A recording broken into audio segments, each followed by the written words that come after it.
Adema ugbu a anyị ga-ebido nabazie oku unu anyị na-ekwu maka ihe ndị eze mmụọ na-alụgasị n'obodo dịka otu na-agbo onye na-akọwala anyị ka esi eme ya bụ eze mmụọ ọzọ mmadụ abụchi nwa aga nke bụ eze mmụọ eke Ajiani Amaokwe na Udi na obodo Enugu kpọmkwem ebe a nwekwara ike ije kiri ya na Kpakpando TV anyị nọ na YouTube ugbu a anyị na-afụ ka esi eme ya na ka o si akọwasịasị ụmụ ihe a niile mana ugbu a bụ oge anyị kwesịrị iji chọọ ịnabata oku unu niile ebe ọ bụla ị nọ wee chọọ iti ezi ọnụ wee jụọ ya ajụjụ a sịrị ị ga-ajụ ya ajụjụ nke gị na ihe niile nke anyị kwugasịrị ebe a tupu anyị ejeele afịa anyị ile akara ekwentị ị ga-eji wee jụọ ajụ bụ 09097711009 maọbụ 09023111009 ị nwekwara ike ịkpọ na 070 ya 0705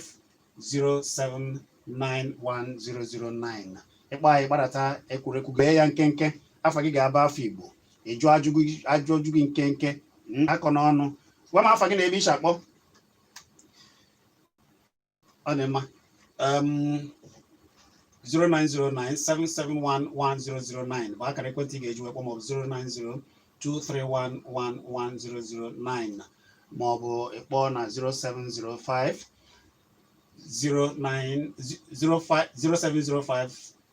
070507909 afọ gị na ebe ishi akpọ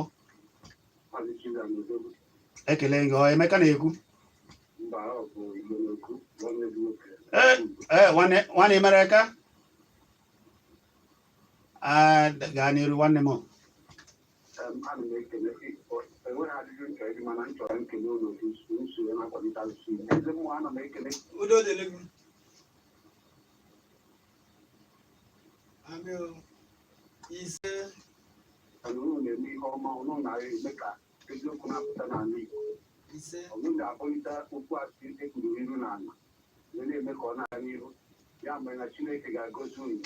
ise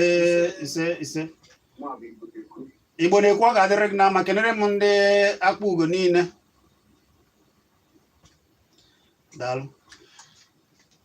ọ dị mma ohere ka dịkwara gị gịwa ịkpọ wee jụọ ajụjụ nke gị ọ bụ m na eze mmụọ Amaokwe nọ n'ebe ọ na-akọwara anyị ọrụ ndị eze mmụọ mana ọ na-ekwe ka isi ewe ụmụ nsogbu dị iche iche na ewe ka o si eme gị na-ewe ka ndị mmadụ si enye gị nsogbu iwe ụfọdụ adịghị ewe mmadụ a na-akpagbu ha ị chọọ ịmata ma ọ bụ ebe ị ga-aga ka amara ka a ga-esi nyere gị aka ịkpọ eze mmụọ na ndị mmadụ si n'ebe dị iche iche eje na eke Ajiani Amaokwe eje ekpe ikpe eje eme ụmụ ihe dị iche iche ụfọdụ chọọ eje nara ekpere ebe ahụ eze mmụọ na ebe ọ nwekwara akara ekwentị eji enweta mana WhatsApp nke eji akpọ ya kpọ ọ bụ 08068461936 maka ọ bụrụ na m dịka oge si adị mana oge nwantị ọ dịka ya anọghị n'oge nwa na-ada etezikwazi aka ugbu a ewezi ka osisi ebe a pụọ unu weziri ike ịkpọba ya jụba ya ajụ maọbụ enyemaka unu chọrọ gbasara ihe site na mmụọ ihe ọbụla sitere na mmụọ dịka ha si eme ya ka esi agọ ya na jụọ ya na ọnụkpọ ya na 08068461936 gwa m afa gị na-ebe iche akpọ afa gị na-ebe iche akpọ ana m ekenekwa gị nwanne nne ka ime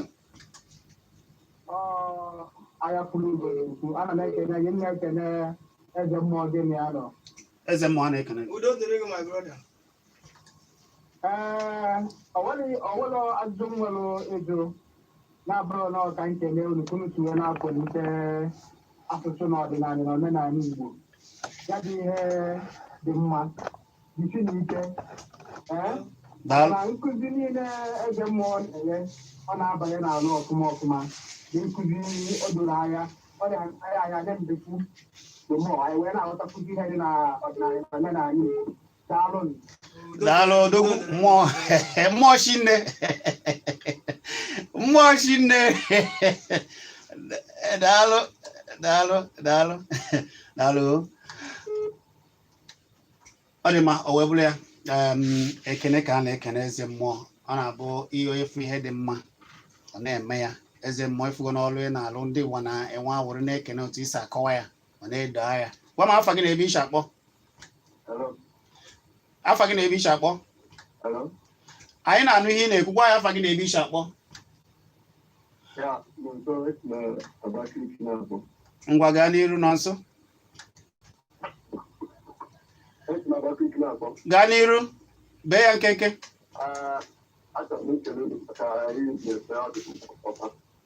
daalụ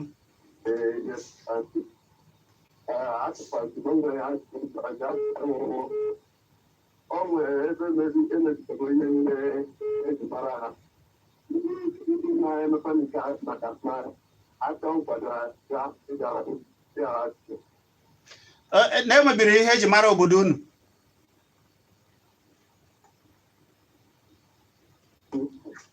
ụfọdụ obodo na obodo nke ihe emebitego ihe eji mara obodo ụfọdụ agaghị aka na-emekwa ụfọdụ mana nwa na-atụ kee maka ndị na-azụba n'azụmahịa achọọ ịga maka nkwado aza ọ dị mma ọ ga-asa gị ugbu a o daalụ eze mmụọ nọ ihe okwu ọ sị na emebichago nke obodo ụfọdụ mana ndị na-azụ ahịa ha nwere ike ịbịa na eke amaokwe ndị na-azụ ahịa achọghị inyere ha aka egbe ka a ga-esi nyere ha aka na ha bịa once ọ bụ na ha na anya anyị na-aza bụ ihe kwụrụ ọtọ ahịa ziri ezi ga-enyere gị aka ya ọ bịa fụ na mmụọ mee ihe o kwesịrị ime mana ọ bụla ahịa na-ezighị ezi abịakwana ị na-anụ ya ọ bụla ahịa nzuzo abịakwana mana ọ bụla ahịa na-abalụ nwoke uru balụ nwaanyị uru nwoke erite uru na ya nwata erite uru na ya bịawa na ọnya anyị chọrọ aka ya adịghị ọcha mana ọ bụla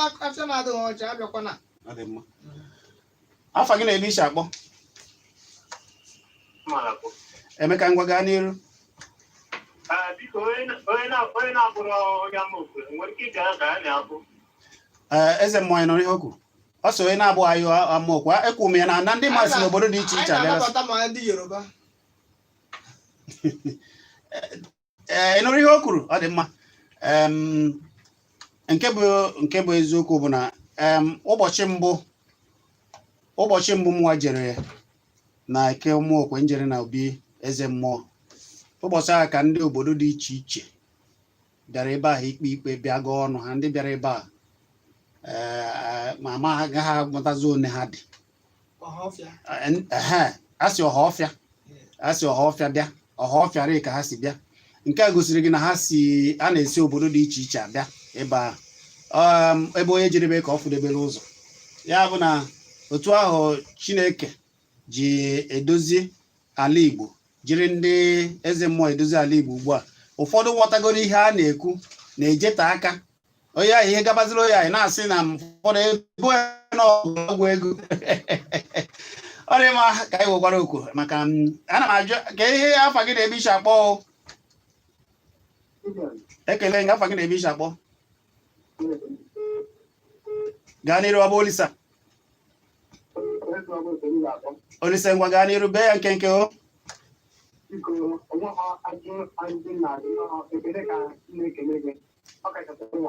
daalụ ise eze mmụọ na-ekene gị udo dịrị gị my brother daalụ Olise daalụ afa gị na-ebe ishi akpọ ọ dị nwata na nne ya brim igwe nwoke ka ekerekwa ngụ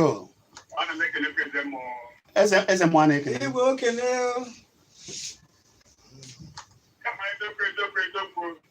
ịmana ndị ọcha achọrọ ka anyị bụrụ uru dore ha ọsị mana tata ka m na-anụ na okwu ekemege n'akụkọ ụtọ na ndị ala anyị Naijiria na-emefu nde ego iji bute mmanụ iji dubata n'ala anyị Naijiria dada n'ala anyị Naijiria ancora qua in Malaysia. I to go with now saying Otapa. Not the Bubuna fight. Why not can I tell me that I like I would all Otama. You have the country by what's happened. I'm not sure come we find out. I don't know I can tell you the kind of area. Daalụ. Ọ sokwa n'ihe eze mmụọ kwuru ebe a na anyị wa ihe nke anyị jiri aka ya na-emebi ya n'azụ dị asị na anyị na-emekwa anyị. Afa gị na-eme isi akpọ. Afa gị anyị na-anụ ihe ị na-ekwu.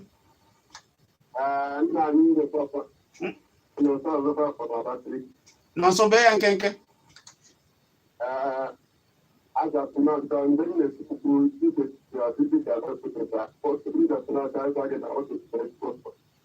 Because now, for the all these Ghana, it's my contact, maybe still up in the local contact.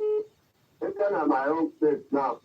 My dad, I will be found to their friends when in the club. And I didn't really go over now. Some of them look at how they take your person out.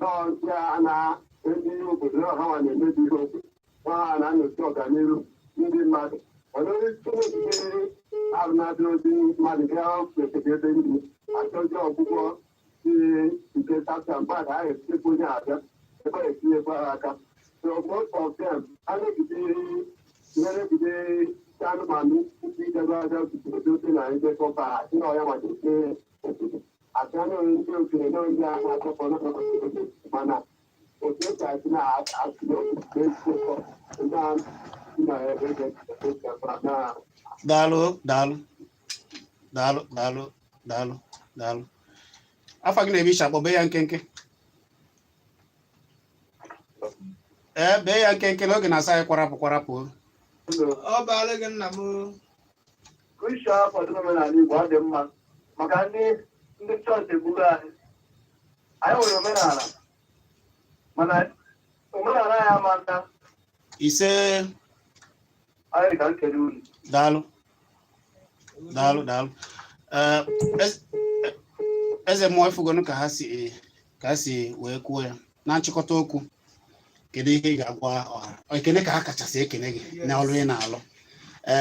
Kedu ihe ozi ị ga-ezipụziri ndị mmadụ? Kedu oge eji afụ gị? Ndị chọrọ ịbịa, kedu ebe ha ga-afụ gị? Kedu ka esi erutezi eke amaokwu ahụ? Ọfụma adịghị ncha. Abịaghị m na sorry the FM ime signboard. Ama m ihe a dọgidere gị. Ama ọkwa ịma ihe a dọgidere gị tupu ị ga-abịa. Ime advertisement. Ihe bịa na sorry the FM bụ ime ka ndị banyị ma na omenala anyị bụ gịnị bara uru. Ọ dị ka onye kwuru okwu ebe a sị na ndị ọcha chọrọ ka anyị bụrụ ohu ebe ha nọ. Tiere ụwa agwụ. Okwu ahụ o kwuru banye. Ndị ọcha chọrọ ka anyị bụrụ ohu. Wee ya. And that is the reason why ha ji wee were ọtụtụ ihe wee keep anyị busy. Wee wokọrọ ihe nke dị na be anyị wee n'ebe ha anyị na-abụzi oru ihe ha wee na-ejekwa ayọ ha ihe ha wee na-ayọ ha etu anyị. Ọ ya kpata ha ji buru ụzọ wolu ihe edere n'akwụkwọ wee bịa keep anyị busy. Wee so many miracle miracle ma nke bụ eziokwu ma nke bụ ya afọ mara afọ dekoju ya n'akwụkwọ. Anyị wee chezo na ọtụtụ mmụọ na ndị dibịa ndị eze ọdịnala anọgoro tupu ha abịa. Anọgoro mee ihe ebube karịrị ihe ahụ edere n'akwụkwọ. Na-eji ime na-amụ nwa. Na-eji nwaanyị ime na-amụ nwa na-enye nwaanyị aga ọgwụ. Nwaanyị na-atụghị ime ọgwụ ọgwụkata ọgwụ ahụ ọ tụrụ ime ọmụọ nwa. Na-eme ihe a na-egbu eshi ibe ji n'ọkụ nwaanyị a sị na a ga-eme ọpụreshọn echi ibe ji n'ọkụ mee ya ka e ga-eshi mee ọmụọ nwa ya mmiri aka ụzọ iche iche a na-emebu n'oge ahụ. A na-eme mgbe ahụ. Ọ dị mma, kedu ka eji afụ gị? Ọ bụrụ na anyị were ihe a niile tinye n'akwụkwọ anyị kpọọ nke anyị akwụkwọ ọgwara ihe unu kwesịrị ile na-eme ọ ya ka anyị jụọ kedu nchọpụta unu na-eme n'ịhazi ha na ebe niile na-eme nzukọ na ndị ọcha bụ anyị ụzọ dị enlighten. No, that's why ha ji dominate anyị n'oge. Kedụzi ebe a matagoro ugbu a kedụzi mbụ na-agba ifo na mbọ anyị na-agba program anyị na-eme. Ọ dị mma. Anyị ka anyị sị na abịaghị ime advertisement na anyị bịa ka anyị gwa ndị Igbo na onye agbụji erugo mgbe a ga-ata agbụji Igbo wolo ụwa. Daalụ. Ya bụ na ịchọghị ịgwa ha ga-eji afụ. Ọfọkpọm nọmba m ọchịchị anyị abịaghị ime advertisement. Ọ dị mma. ka anyị kọwara Igbo na ihe dịbe anyị ka dị mma na ọ ka dị ile nọ ahụhụ anyị na-ata taa maka na anyị mee gịnị anyị were ihe ọma dị na be anyị zọdị ụkwụ. daalụ akara ekwentị ahụ eji afụ ya bụ maọbụ eji akpọ ya ịchọ ịjụzi ajụjụ bụ 0806 iwe were unu na a na-etinye signboard dịbebe ihe o mere onye ọ gwọta onye n'ọkụ ọlụ nwanne ya ọ dị mma onye chọzi ịkọ maka eze na-akọzi ma akpọ ya na-akpọ ya maọbụ na-akọ maka ya bụ 0806 846 1936 0806 846 1936 ọ nọkwa na WhatsApp nọrọ na ịkpọ ya akpọ ọza gị eze ma ọ ga-adịrị gị na mma daalụ kwa mgbe biko anyị kpọkwa gị bịa kọwa maka na anyị kachara ị na-amụta ndị mmadụ agba n'aka ebe wee na-ekene gị ọfụma daalụ unu nwetara ike ịkpọbazi ugbu a na 0806 846 1936 a sị m ya dịrị onye ukwu mma dịrị onye nta mma omenala anyị ga-adịrịrị cheta na ị nwere ike ije kirie eze mmụọ maọbụ kirie ihe niile ka anyị mere tata na ije na Kpakpando TV nọ na YouTube ije ebe a efugasị ụmụ ihe a gbasara ihe mmụọ niile na ihe niile nke mere na kasị akwalite omenala iwee na-ekirizi ya